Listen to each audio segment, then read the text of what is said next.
likama na ye azala ne levé. Amen. Ba shalom, ba shalom, ba shalom na biso nyonso tu. Nzamba lola apambola biso nyonso. Amen. So na nzamba pesa nga pena mungongo yemba. Ndi na yebiti ndi na yembila. Mais bon, on fait avec, on peut pas tout avoir. Amen. Ba shalom na biso ba papa ba mama ba yaya ba sali na nzambe baleki ba shalom nzamba lola apambola biso nyonso tout. J'espère que vous avez malamu ngana côté na nga tout va bien. Nzamba zo batela nzambe azo sala biso grâce. Amen. Nzamba pesi biso sumoko na lelo. Oui, slogan en ezarake. Donc tant que Christ n'a été évangile fait ça nini, il faut continuer pardon. Évangile il faut continuer. Marc 16, Matthieu 28, alobi allez. Amen. Nzamba pesi biso moko na lelo, nzamba pesi biso su teme mususu lelo, ya mo na yeto partager ensemble biso nyonso bana na nzambe. Amen. Voilà to bondeli. Père Saint na commission na netolio parce que za malamu. Kombo na yo nzambe kumba mayene to la malikola ba kombo nyonso. Papa na tiki moment on a maboko na yo Seigneur, que ton esprit Père qui habite en nous papa puisse prendre le contrôle Seigneur. Makila na yo nzambe bomba biso Seigneur, makila na yo couvrir biso Saint-Esprit de Dieu papa kotika biso te Père parle papa lobela biso nzambe que moko na biso to ba kozwa quelque chose au nom puissant de Jésus-Christ. Amen. Ba shalom. Nzambe na bomoi apambola biso lelo to ana teme mususu. Oh nzamba pesi biso donc nazaki na boyebinga na zaso na zui na ye so na zui te donc moyena ya ezakate donc lelo na bandai kotanga lelo te ça déjà moi temps nazaki na passage na tanga kiango donc là na tangi passage na rasto yebi on biso no soto mais tant on a tangi yango na moni et pesingelo moboy et bimisingelo moboy ngabité pourquoi pas na ki na partager yango biso nyonso bana na nzambe. Amen. Lelo to na thème to le bla les 4 attitudes d'un chrétien. 4 attitudes il y a pas chrétien. 4 attitudes il y a pas chrétien. Donc 4 attitudes donc sauf que tu tiens na place, sauf que tu saleli yango, to mona ba vie na biso vraiment éco changer. Amen. Voilà donc texte même ça liboso to tanga ba texte za moi mi balé mais za moi milai to ko paraphraser juste c'est pour tout quoi bimisa et loko vraiment c'est important mo tout ya pona to partager lelo biso nyonso ensemble. Amen. Voilà texte même ça liboso to tanga na bande kotanga livre à Daniel, histoire à Daniel bien. Na bande kotanga histoire à Daniel, na Daniel 10. Na bande qui ont déjà na un kuna nyonso déjà. Donc na Daniel 10, tant on a commis na koto oyo Daniel 10 12. Maloba nzambe yesa biso boy. Il me dit parce que ange ayo yebsa Daniel. Il me dit Daniel, ne crains rien car dès les premiers jours où tu as eu au cœur de comprendre et de t'humilier devant ton Dieu. Tes paroles ont été entendues. Et c'est à cause de tes paroles que je viens. Le chef du royaume de Perse m'a résisté 21 jours. Mais voici Michael, l'un des principaux chefs, est venu à mon secours. Et je suis demeuré là auprès des rois de Perse. Amen. Donc là, on a le titre biblique dans le livre de Daniel. Quand on a commis la place, ange a joué ça Daniel. Parce que ce total na Daniel 9, kuna Daniel a sambelaki. Daniel a kende a prié ki kuna. Alors ange suko a yé ko pesa Daniel réponse ya prière au Daniel a salaki na Daniel 9. Donc au monde en après. Ah Bible dit c'est que ange a dit Daniel que premier jour ka oyo bandai ko sambela. Nzamba tinda kinga nzamba yoka déjà prière na yo. Donc père a tinda kinga déjà na ko peso réponse. Mais tant on a joué pour na peso réponse na deuxième ciel kuna ennemi akanga kinga. Donc na saliana 21 jours Michael a yé pour Michael ayako a libérer nga pona yana ko pesa o réponse. Amen. So ngala na komia wana telemi. Ngala yebisa biso toujours que ngala na tanga makomi na nzambe na se poser ba question. Na kota na scène voilà. Ngama koma na nzambe na tanga aka tozo tanga trop spirituel non. Ngana se poser ba question. Na telemaka na se poser ba question. Mais chaque fois na se poser ba question, Saint-Esprit edanga a expliquer nga a pesa nga ba passage mususu o ezo kende selon question na nga na posaki. Tant on a combien na se poser question. Ngana bi ndenge nini mutu na mabele. Mutu na mabele être humain comme ngana yo. O azana makila na mai. Asambeli. Batindele deux anges mobimba ka poazwa réponse. Batindi premier ange aye. Bakangie kula na quartier général ennemi. Batindi deuxième ange Michael. Ayako libérer Gabriel toi kita ayako pesa Daniel message mutu na mabela sambeli episo zoke biso mbali biso nyonso mutu na mabela sambeli asambeli ndengano ka to sambelaka mais batindeli des anges. Des anges ka pour mutu mabela sambe donc il faut avoir réponse na ba prière na des anges. Voilà ça qui première question. Ba prière ni no Daniel salaki. Oh faut batindeli des anges donc réponse na faut kita. Donc Daniel faut avoir réponse. Daniel faut avoir réponse à prière na ye. Donc Nzamba décider coûte que coûte. Donc Daniel faut avoir réponse batindeli des anges. Comment ça a Michael na Apocalypse Michael mto aussi ça m'a ennemi kuna na ba groupe wana nyos. Mais batindeli Michael a ko libérer ange pas que nani a ko pesa Daniel le message. Mais nga na comprendre.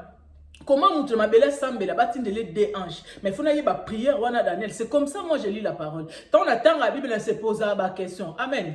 Voilà les première question. Donc na passage au kana na deux questions na tang na bimisi na passage. Première question na ngeza ke ndeni mutu mabela ko sambela. Batindele des anges mobimba. Donc prière on ezaki ndenge nini. Ba tactique nini ya tsaki na prière. Et ça le ndenge nini na seleki prière. Pour batindele ba ange mi balé. Ka pona mutu mabela sambeli. Wana ezaki première question. Deuxième question na ngeza mutu na mabela sambeli Daniel. En plus na moment histoire toto Daniel bazaki na bohumbu bazaki na Babylone. Bazaki na bohumbu pour roi Nebuchadnezzar la frappa ki Jérusalem akanga ba Daniel bayaka. Donc awa tolo ba Daniel azana kati ya bohumbu na Babylone. Malgré to bande ko travailler na ba roi onu so bande ko ya mais bazaki ba esclave azaki na bohumbu na Babylone. Donc mutu mo azana bohumbu asambeli nzamba tinele des anges. Wana ki première question. Deuxième question na ngai Daniel asambeli. Mutu na mabela sambeli être ima sambeli. Dengano kato sambelaka. Daniel a sambeli. Prière à Daniel et leki et commis papa. Prière à Daniel et leki quartier général ennemi et commis papa et commis na trône Nzambe. Nzambe yanga tindaki ange parce que son prière à Daniel est comme quitté ange nga yate. Donc mutu na mabela sambeli être ima sambeli ne peut pas comprendre. Donc mutu na mabela sambeli prière à Daniel et leki quartier général ennemi ko yiko kangangote mais ange a uti likolo kita bakangi. Daniel a sambeli batindi des anges pour avoir réponse. Daniel a sambeli prière Daniel leki quartier général ennemi deuxième siècle et commis. Mais nga fona ba secret ya prière à Daniel. Daniel a zaki ndenge nini. Ya on thème sur le black les quatre attitudes d'un chrétien ou les quatre attitudes de Daniel voilà. Donc on les quatre attitudes de Daniel ou les quatre attitudes d'un chrétien. Donc quatre attitudes surtout tsango na misala, surtout tsango na place to ko mona ba réponse ndenge Daniel a mona ki réponse. Amen. Donc là na kangisi ba question na nga oyo nazaki siko obligé fona zonga na Daniel 9 parce que prière ou te ko na Daniel 9. Donc fona zonga na Daniel 9 na ke tala biloko nini o Daniel ataki na place o esali ke prière na ye batindele des anges prière na ye ennemi ko akokanga ngote ko bosa na te na Apocalypse 5:8 Bible exception ke eza na coupe mobimba ya na coupe mezana na likolo eza ba prière ba saint. Donc prière ba saint et là ça ke muto akokanga ngote même ennemi akokanga prière ba saint. Parce que il y a une coupe mobimba na lola, ils ont na likolo. Donc coupe mobimba, parfum mobimba, coupe mobimba, ça va prière à bassin. Donc prière à saint quelque part. Ba prière na so un mot va résulter ça quelque part il y a des péchés. Parce que on a Daniel 9, Daniel tu as histoire Daniel azaki moino abando ko tambola toujours na volonté Nzambe. Malgré toi travailler que on a trois rois. Kuna na Babylone mazaki toujours ko ça la volonté Nzambe. Daniel azaki muto bande ko tambola na péché te donc attitude de liboso Daniel azaki muto ando ça la volonté Nzambe. Amen. Péché yana lo moko faiblisa biso ba na Nzambe zaka péché parce que Nzambe alinga péché te. Dito benga ke Nzambe za juste justice Nzambe pe salama na Babylone wana nyonso. Donc attitude de liboso Daniel azaki muto anotambo na volonté Nzambe. Daniel azaki muto yo azalaki na kati ya volonté Nzambe. Amen. Au quoi ça que Gisèle Jean 3:16 dit que car Dieu a tant aimé le monde, il a donné son fils unique afin que qui croit en lui ne périsse pas mais ait la vie éternelle. Satan pas avec la vie éternelle. Voilà, Satan a la vie éternelle. Mais l'autre c'est là que Satan perd de vie ou azaki na wana, c'est le péché. Quand on vit dans le péché, on ne peut pas voir la main de Dieu. Quand on vit dans le péché, on peut vivre gloire en Zambété. Daniel azaki na bohumbu, esclave baza batu bazaki limité. Esclave baza muto aza limité. Asa muto aza ba posa mususu, ana posa changer vie, ana posa à investir, ana posa sa mambo. Mais tant que aza esclave, aza na limite. Na tanga ba Daniel azaki esclave. azaki bowumbu mais na tango ngana yo peut-être wana situation moboy. Amen. Tant que la situation, Daniel azaki limité parce qu'il est esclave. Mais malgré la carte bohumbu Daniel ando sa volonté nzambe. Malgré azaki limité ando sa volonté nzambe. Mais ngana otam sous le loto sala to bima libanda nzambe parce que nazaki na choix te. Donc il na salika parce que choix ya quitté Daniel il paie azaki na choix te parce que azaki esclave. Mais akipa ki bohumbu na été Daniel a wumela ki toujours na makolo nzambe. Donc attitude la liboso bana nzambe. Faut ça la volonté nzambe. Amen. Nzamba linga péché te. Première to bito na 4 attitudes. Première attitude à Daniel, azaki muto no tambo na volonté nzambe. Ennemi azaki na vie éternelle, ma pardon pour na péché. Adana efe azaki na vie éternelle, mais péché tanga yaki, péché longola biso peme na nzambe. Péché poussa biso musika nzambe. Amen. Le to semble to ça mambele to mona ba fruité parce que quelque part à nous, il y a des péchés. Non, le bâté que tu es saint, tout ça. Non, Bible dit que tu es sainteté. Mais il y a des choses que oh yo yebi. Il y a des gens qui sont salara kala, tu es pas que zara mabe, tu es pas que zara mabe. Mais tu zala n'a pas considération dans autre comment les loter. Mais le il y a des choses que on n'a plus besoin de faire. J'ai pas besoin de pécher parce que ça m'intéresse pas. Dans le but que tu salara péché, non parce qu'il y a la chair à nous. Chair déjà est condamnée à péché. Mais esprit n'est pas bien disposé. Amen. Parce que là, mon la motema, Saint-Esprit là, yaka, avant d'avoir na zoé, avant d'avoir na esprit, à toucher à âme, à toucher à corps. Il y a un moment où âme, on a corps, il faut travailler. Bible dit que travailler à votre salut avec crainte et persévérance. Donc, âme, na biso, c'est comme péché, vendre un sentiment, émotion, na chair, il y a un moment où il faut travailler. Parce que il y a un moment où il faut ratisser tout mingi. Parce que l'esprit n'a pas né de nouveau. Il n'y a pas de débat dans Katiwana. L'esprit est né de nouveau, mais la chair, âme, na corps. Parce que âme, na corps, c'est un peu sa chair. Amen. Donc, première attitude à Daniel, c'est qu'il a 4 volontés nzambe. Alors, deuxième attitude à Daniel, tant que Daniel a qu'il a Daniel 9, pour photo il a attitude à Daniel, parce que première année, c'est qu'il a tant de selon volonté nzambe. C'est qu'il a no nzambe. So tant que Daniel un coup no romona, tant que peut se loi bozong se be fou comme ba toujours banda ko boya. Parce que zaki bato ba banda ko banga nzambe. Amen, voilà. Alors là, tu es sur Daniel 9 parce que ngana linga ifona zonga na Daniel 9, na ko yeba comment Daniel a sambela batindele des anges. Comment Daniel a sambela prière Daniel et leka ange ou ta likolo ba kanga donc prière leki ange kangami de loko na oloba donc Saint-Esprit peut nous enseigner ngam et on moni na yepé to partager ensemble avec amen hein, voilà. Alors tant que y a Daniel 9 pour prière à Daniel et 5 à Daniel 9 tant que y a Daniel 9d Bible la première année de son règne, moi Daniel, j'ai vu par les livres qu'il devait s'écouler 70 ans pour les ruines de Jérusalem. Après le nombre des années, donc l'Éternel avait parlé à Jérémie, les prophètes. Amen. 3. Je tournais ma face vers le Seigneur Dieu, afin de recourir à la prière et aux supplications, en gênant et en prenant les sacs et la cendre. Amen. Donc, première attitude à Daniel, oh, biso ba nzambe photo zanango, les attitudes à otambola mana selon volonté nzambe. Donc, ba péché wana photo lomulango, ba péché eza kozo ba koza péché o kende kaka. Zomona, ba situation to vivre et ko excuser biso to ça mabe. Parce que Nzamba agiste. Amen. Nzamba agiste. Alors, Daniel a accueilli, a tangi maloba Nzambe, a eu mona que 70e année qui parce que ba prophète, ba prophétisaka, ba loba ke bo kene bona bo umu parce que roi wana suka yo kela Nzambe te. Donc, ba prophète Jérémie ba loba ke bo kene bo umu. Alors, Daniel là yo tanga maloba Nzambe, a eu mona que 70e année qui. Et là, on a mis ba la ngana bimisa na place o, c'est ko tanga maloba Nzambe. Donc, kotanga maloba na Nzambe, c'est vraiment triste, c'est vraiment triste, ko triste penza, c'est vraiment triste.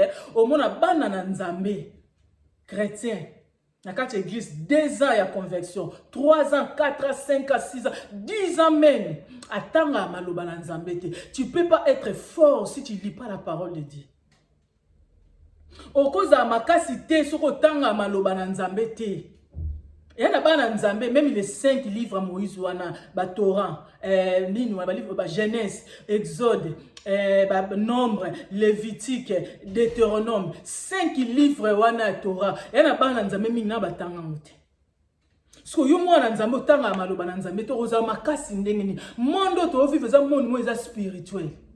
Ephésiens loba monde combat dans ces spirituel. Alors l'homme qu'on peut se marquer au bunda la spiritualité c'est la parole de Dieu parce que Bible la parole de Dieu est épée. Au coup que bundate sans épée. Au coup que bundate sans épée. La parole de Dieu est épée. Oza chrétien moi na nzambe otanga Bible te. Koza na Bible na ndako c'est bien mais ça suffit pas. Okoza nga Bible ngeza na voiture, nga Bible ngeza na sac. Est-ce que otanga maloba na nzambe? Parce que bosa na tena kati maloba na nzambe to wana ba fait divin. Na kati maloba na nzambe to wana ba loi spirituelle. Oza que so tiango na place et kokisama mbala moko. Tango osambela otia maloba na kati so tali Daniel 9 mobimba. Ezaleka prière pardon. Parce que Daniel a yebaki ki ba loi spirituelle ezali. Nzamba za juste sala pe justice osali pe mabe. Bango ayebi ke ayeba yaki na boumbu parce que ba sala ki mabe cause ya boumbu na bango parce que ba tosa ki nzambe te. Alors Marco 70 mané koki akoyi ko yaka ateka fuka mi nzambe 70 koki ya ko bimisa biso non ayebi cause ya boumbu na bango. Amen. Lelo neto vivre boy. Peut-être loza libala ko botezate. Oyebi tamsu kozi wana ozobota te. Eloko esala obota te tamsu avorta ka avobota avant pas la pardon. Osala ba avortement belé. Le tamsu so mobile impuissance sexuelle ekota yo. Peut-être on se masturba ka belé tango na no bala kiti. So biloko wana lelo et memi ba conséquences dans ta ndako. Oui lelo bongo la monter mozane de nouveau. Mais so autant tozo sa prière si biloko wana. Faut to yeba pe cause eloko komisinga na situation oyo. Alors so yebi cause faut banana pardon. So yebi cause te faut ça la ce marche en arrière. Amen. OK senga nzambe papa révéler nga pourquoi eloko ezo simbate. Daniel bazaki na bohumbu. Mais Daniel a dit bazaki na bohumbu parce que bazaki na péché. So tangi Daniel 9 mobimba na kotanga ngote parce que exoption vidéo za mulai. Daniel 9 mobimba ezalika prière à pardon na pardon. Donc on appelle ça secret. Wana situation mo bomu na ngoye umela, situation mo bo sambeli simbate. Lukana cause la situation. So cause omoni kezaki mabemo ko yo salaki, mabemo ko boye oye yaki yango me mai cause wana bandana na pardon. Senga nzambe pardon, senga. So tangi Daniel 9 mo mezaleka pardon. Amen. Voilà. Donc Daniel a moniqué 70e année coquille. Donc tant coquille fallait au bima. Daniel a venu au la prière à supplication. A venu au senga mawana nzambe. Pourquoi Daniel a kende comme 70e année coquille parce que muto atanga maloba na nzambe. Et ala ba na nzambe sur la église, même les 4 évangiles ministère à Christ, les 4 évangiles na atanga ngoti. C'est triste. Au cause de ma caste. Na kati ya Bible tu as la loi spirituelle. Nzamba aoyebisa Job na Job 38-33. Nzambe ba camarade de Job te. Nzamba aoyebisa Job, connaît-il les lois du ciel? Nzamba aoyebisa Job 38-33. Connaît-il les lois du ciel?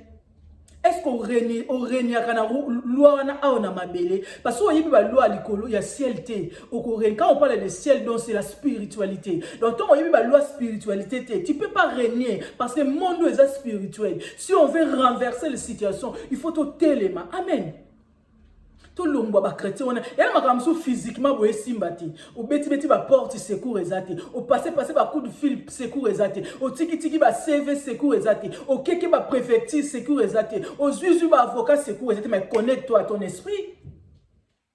Connecte-toi à ton esprit, osa ka cherté, osa spirit, osa âme, osa esprit. Thessaloniciens zoloba, toza esprit, toi na âme, toza na kati corps, to vanda na kati corps. Connecte-toi à ton esprit. Et là c'est ça physiquement sur mon esprit, mais connecte-toi à ton esprit. Partout là to bossa na ngo, partout là so ba na nzambe to yeba ngote. To mona ka to source ka makamno so na nzoto. To bossa na ke monde est spirituel. C'est la spirituelle qui domine le physique. Spirituel, il y a un dominant physique. Donc il y a des moments où on se dit que ça il va prière, au sali au keke, au tiki va CV, au keke va prophétiser aussi, mais te connecte-toi à ton esprit. Amen. Donc première attitude à Daniel, ko tambo na maloba na nzambe. Wana kutu donc excuse ezati. Ko tambo la selon la parole de Dieu, ko sala volonté à nzambe. Deuxième attitude à Daniel, azaki muto ando tanga makomi na nzambe. Et là ba chrétien so tuni bango livre Bible, o ezana combien de livres à yebité. Tout n'est qu'à livre Bible ndé ezana combien de livres à yebité. So tuni dans Ancien Testament apôtre Paul a combien de livres à yebité. Imagine, oza makasi neni. Ko bosa na kati ya Bible, tout ça pena autorité au Christ a fait ça biso. Et ça ba passage va faire ça biso, o eza pona biso to manifester. Quand tu lis pas la parole, ko yuko za na makasi te. Quand tu lis pas la parole, tu peux pas être fort. Tu peux pas nengeni. Combien ça spirituel. Faut que zo makomi na nzambe ne ya monde fo mema. Awa ce qu'on a dit Daniel, puis c'est ce que Daniel a quelque sambela. Ake ko sambela na ko sambela ne abarase ingrédient mo ezaka très fort gêne. Donc 4 attitudes. Azaki muto atambola na volonté nzambe, azaki muto atanga maloba na nzambe, azaki muto apriaka. Azaki muto apriaka. Daniel azaki muto apriaka. Tu pries pas. Olamuka tongo keka ndengwana. Wana ba situation eleko na misu bozomona. Ne bana ba obela yo. Omona ne vie za bloqué. Omona libala ekufuka bo. Omona na musala ne ba combattre yo. Mais qu'est-ce que tu fais? Qu'est-ce que tu fais? Daniel la monaki, Daniel a souka yo wana te. Aba c'est prière. 4e attitude à Daniel, la prière. Faut prier. Jésus a dit prier sans cesse. Prière de fongola likolo. Tant Jésus a nos baptême pour na ligue. Na ligue 3. Jésus a nos baptême na ligue 3. Là Jean-Baptiste a baptisé na ligue 3 kuna. Bible dit que Jésus a nous prier. Tant Christ a nous prier likolo fungwa mi prière fongola likolo. Amen. Prière et fongola likolo. Zala moi c'est ma bondeli. Zala papa mo bondeli. Il faut prier. Daniel to beta li solo awa. Daniel to lo bala Daniel 9:10. Eza papa ya 90 ans. Wa azo prier, azo gêner. Aotamba la volonté nzambe, aotanga Bible, azo prier, azo gêner. Eza Daniel a 90 ans. Donc si on sali ba kaliki là ba 87, ba 90 ans près. Parce que là ba kendaki bo umbu là ba kendaki na Babylone, azaki à peu près ba 17 ans. Ba vai na Babylone 70 ans. Dans 70 plus 17, dans la zone nagée, dans 87, 90 ans. Daniel a zo sambela, a zo gêné, a zo prier. Et c'est ce qui se dit, ba gêne, peut sa malade. Non, il y a que gêne peut sa malade. Jésus a mis prier gêné. Loko Christ aime tout sale, il peut sa malade jamais. To gênant de ma bé, so yebi ko gêné. Obi ke na tika na 3 jours fo na gêne mon bébé, tika na 3 jours na banon. Obandi ko s'organiser, obandi ko lia biloko moko o eza moins facile, o eza moins pété. Polo okota gêne elukelo ba coûter. Jusqu'au ça là le contraire. Biso mo le train na 2 jours gêne lelo déjà ba kwanga déjà 23 jours zo mtia ba kwanga. Ozo me ça passe mes points. Pourquoi mon rezomi peut ça passe dans modèle? Daniel Otoloba Aza Daniel a 70 ans. Papa 70 ans. Mazaki na bande ko prier, abande ko gêner. Toi on a 4 attitudes to lobela lelo. Première attitude ko tambola selon volonté nzambe. Deuxième attitude il faut sa muto tanga maloba nzambe. So tanga maloba nzambe te oza forte spirituellement. Troisième attitude à Daniel zaki muto a priaka. Tanga zui révélation mbala moko ake prier. À quel prier, bi prier la tête, à quel prier avec révélation. 4e attitude à Daniel, à quel bac ça gêne. Parce que on peut prier sans gêne. Voilà. Mais on peut gêner sans gêne. On peut prier sans gêne. Voilà. Mais on peut gêner sans prière. Parce qu'on peut gêner, on peut prier d'avoir des grèves de faim. Donc, gêne à kenda toujours na prière. Prière à kenda na yemoko. Mais gêne à kenda toujours na prière. Donc, 4e élo à bac ça qui un gêne. Au groupe ça que Marie Gisèle on est dans l'Ancien Testament, du tout la Nouvelle Alliance, ma campagne les a reçu sous mais tu te trompes parce que c'est autant la Ligue D. Ligue D c'est ce que et qui na prophétesse moi avec nous comme Anne. À qui na 84 ans. Ligue D. Anne 84 ans. Na 84 ans na yewana zaki na Bible il priait, il servait Dieu dans quatre églises. Elle priait, elle gênait. Gêne a acheté. Écoute le contraire, je n'ai pas ça nzoto malamu. Déjà na musuni boyeka soko gêné au mona, moi taillé, moi aucun nzoto bien, estomac pe, ou sali moi mise en jour, voilà. Parce que tant on est stolia kaliaka. Eh moi tu en as besoin de repos parce que na quand tu peux il faut que tu la temps. Faut que l'estomac temps à ça la mise en jour, à liquider, bah stock même pas magasin, ça aime bloquer côté aime faut pas solder, bah liquider bah côté bloquer asik. Si vous avez côté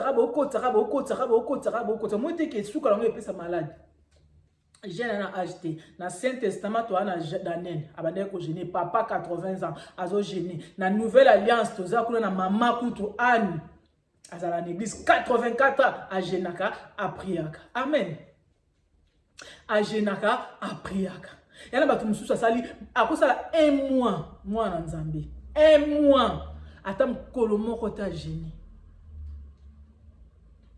Akosala 365 jours. il y a né. À 8 jours, mon côté a génie.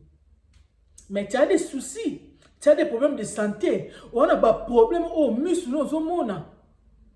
Mais qu'est-ce que tu fais? Au quoi ça monte ça la pona? C'est pas problème. Bible c'est tout sunga na biso na biso. Ngana ko zo sujet de prière, no bisinga ke ma Gisèle prier pour nanga bruit, pour nanga, il y a pas de souci. Na prier pour na yo. Mais tant ngana prier pour na yo. Ngana zo attendre la sanzam na bi nzambe tala mama o, nzambe tala papa o, papa kanisa e, papa sunga e, papa kokisa posana. Tant ngana osala bongo. Sko nzamba otala yo, sko yo muto ngana osengela. Aotala sko yo kuno zana kutu donc tu vis ta vie. Wana kutu donc wana kutu makamususu. Nzamba oyebisa ngabina ke Gisèle, tika na yo ça sert à rien. Nde nzamba yebisa Samuel. Ayebisa Samuel, tika na yo ça sert à rien. Nan Saoul na azana azaja na croix, ça kei. Tika ba prière wana sala. Amen. Monde to vivre, monde se change qui. So lingo vivre dans mon kilio, so lingo renverser situation, arrêter d'être des chrétiens faibles. Surtout ça faible, tu renverser situation. Tant que là l'ennemi a la terre, l'ennemi a travaillé jour et nuit. L'ennemi a la terre. Jésus n'est pas le puissant parce qu'il est le fils de Dieu. Jésus n'est pas le roi des rois parce qu'il est le fils de Dieu. Apocalypse 5, Bible dit que le lion de la tribu de Juda, le rejeton de David, il a vaincu pour ouvrir les livres et les 7 sceaux.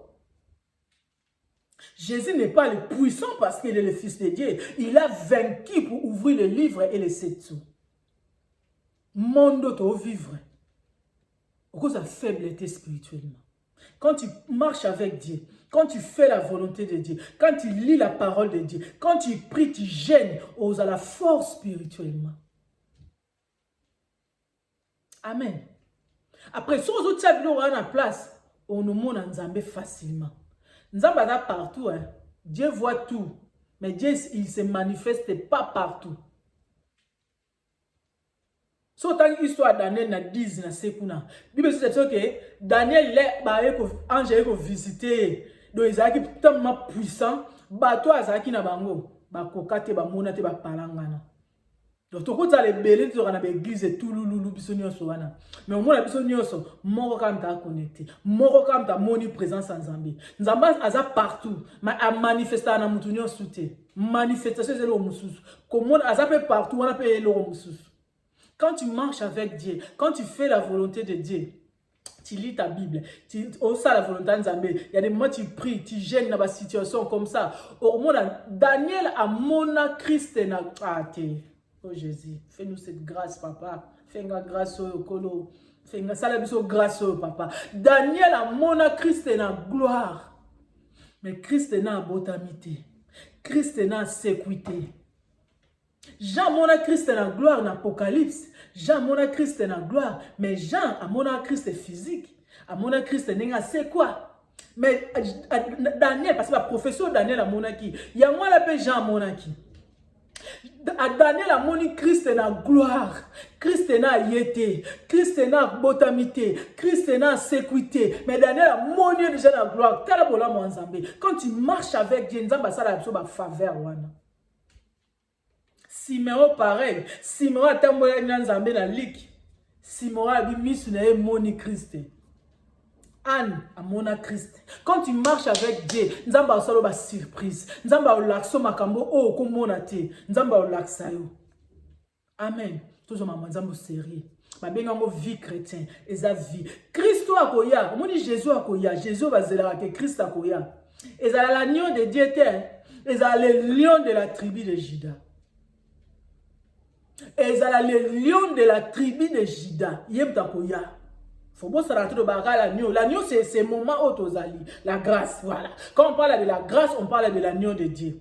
Mais Christ autozelakawa koya, aza le lion de la tribu de Juda. Tout soit vie na biso bonzambe, tout temps ils ont compliqué. Monde est compliqué. Ennemi a la te, ba piège partout. Tant yo la na boutou, ya zo sala ba réunion. Arrêtez d'être des chrétiens faibles si on veut renverser la situation. Amen. Daniel a 4 attitudes. Première attitude à Daniel. Muto anotambo selon maloba na Nzambe. Malgré ezaki esclave. Daniel ezaki esclave. Ngana peut-être eza pour mususu. Malgré situation nous en situation est longolo na makolo Nzambe te. Amen. Ce monde passera. Ce monde passera. Mukilo ekoleka. Daniel première attitude na ya zaki muto anotambo na maloba Nzambe. Deuxième attitude na Daniel zaki muto atanga maloba na Nzambe. Parce que quand tu lis la parole de Dieu, Nzambe no révélo makambo. Bible la parole de Dieu est mai.